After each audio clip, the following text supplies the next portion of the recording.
National youth orchestras are a phenomenon of exceptionally fine, high-quality youth orchestras that represent countries around the world, and they contain the best young musicians of that country with the best instruments, the best facility for instrumental teaching, and international conductors and soloists. I was sitting at a table in a bar having fish and chips in 2008 in Edinburgh in Scotland, and I was flicking through a newspaper on the table, and there was a headline that said, "Iraqi teen seeks maestro for youth orchestra." It was from a 17-year-old musician called Zuhal Sultan, and she was living in Baghdad. In 2008, coming out of the Iraq war, she wanted to create, as her contribution to rebuilding the country, a national youth orchestra of Iraq. I didn't know anything about these young people, other than that they were in a desperate state of needing better instruments, better teaching, and the chance to play music together. But we couldn't compete with the other national youth orchestras. That was a ridiculous notion, because they were learning classical music by themselves through a Middle Eastern war. So these were extraordinary young people, and I knew that we needed an extraordinary solution. That's where Blue Ocean Strategy came in.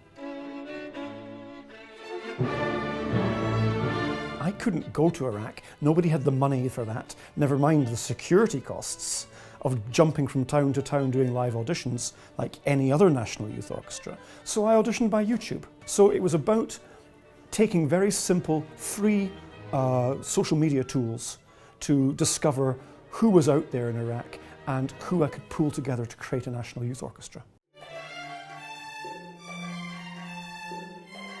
We did not have the capacity to compete on the level of perfectionism and excellence and sophistication of many European national youth orchestras. So one of the things that I decided we must do is represent Iraq musically, Sunnis, Shiites, Kurds, Arabs, all the diversity of Iraq together into one powerful musical organism. We asked Kurdish and Arab Iraqi composers living in Iraq to write orchestral music for us, which we then premiered alongside Mozart and Haydn and Beethoven. And that was key to our differentiation. That was key to creating the shift that set us well apart, along with the peacemaking and reconciliation from the other youth orchestras. Really, the key to motivating the orchestra to take on board this new model of a youth orchestra was to present them as their country's authentic diplomats.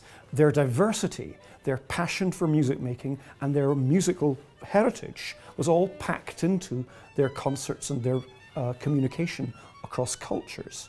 So for me, it was about giving them the opportunity to step on a plane and fly to Bonn in Germany, or Aix-en-Provence in France, or Edinburgh in Britain, and become the new face of Iraq after the war.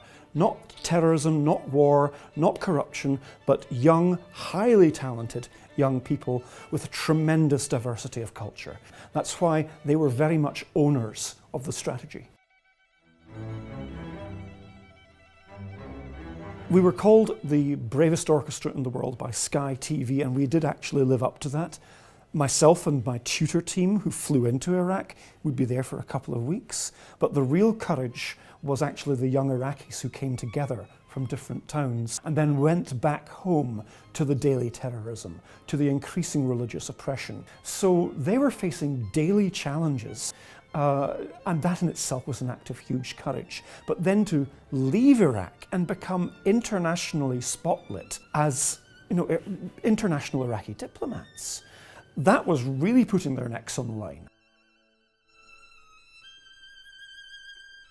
We were able to create a national youth orchestra that for Iraqis, never mind anybody outside Iraq, symbolized unity and possibility. The wisdom of the project was that we refused to compete in the red ocean of other national youth orchestras. It would have been a waste of time and energy.